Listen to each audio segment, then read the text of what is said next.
नमस्कार, जनसत्य न्यूज में आप सभी का स्वागत है। मैं हूं आपके साथ आशिमा त्यागी। पड़ोसी देश म्यांमार में सोमवार को तख्ता पलट हो गया और म्यांमार की सेना ने देश की सर्वोच्च नेता आंग सान सू की और राष्ट्रपति समेत कई वरिष्ठ नेताओं को हिरासत में ले लिया है। तो सेना ने देश में 1 साल के लिए आपातकाल की घोषणा करते हुए सत्ता पर कब्जा कर लिया है। देखिए इस रिपोर्ट में।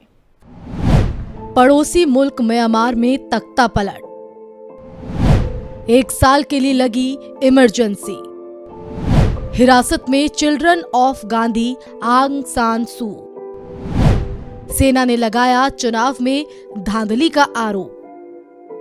म्यांमार में जिसका डर था आखिर वही हुआ।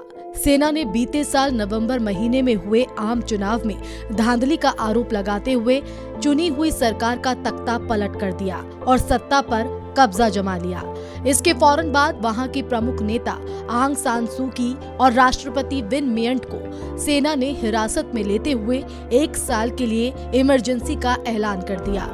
लोग सेना के इस फैसले के खिलाफ प्रदर्शन न कर सके, इसलिए पूरे देश में सैनिकों की तैनाती कर दी गई।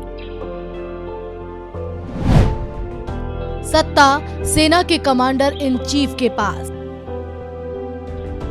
अब म्यांमार में सत्ता सेना के कमांडर इन चीफ मीन आंग हुलाइंग के पास चली गई है। ऐसे में ये जानना बेहद जरूरी है कि आखिरकार वहां की सबसे बड़ी नेता आंग सान सू कौन है, जिनको हटाकर सेना ने सत्ता पर अपना नियंत्रण स्थापित कर लिया और उन्हें हिरासत में ले लिया।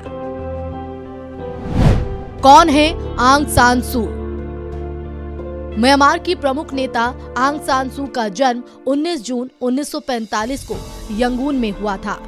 1964 में दिल्ली विश्वविद्यालय और 1968 में ऑक्सफोर्ड विश्वविद्यालय के स्नातक करने के बाद उन्होंने 3 सालों के लिए संयुक्त राष्ट्र संघ में काम किया।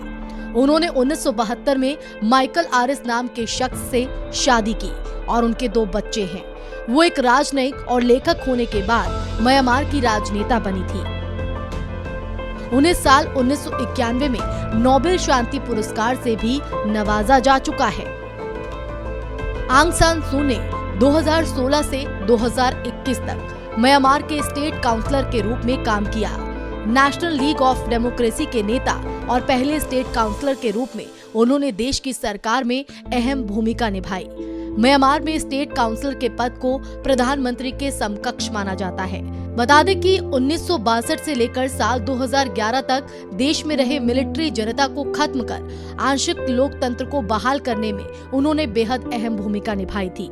हालांकि तख्ता पलट के बाद उन्हें हिरासत में ले लिया गया और पद से हटा दिया गया। आंग सान सू की 1988 के विद्रोह में प्रमुखता से उभरी और नेशनल लीग फॉर डेमोक्रेसी की महासचिव बनी, जो उन्होंने सेना के कई सेवानिवृत्त अधिकारियों की मदद से बनाई थी। इन लोगों ने सैन्य शासन की आलोचना की थी, जिसका नतीजा तख्ता पलट के रूप में किया गया।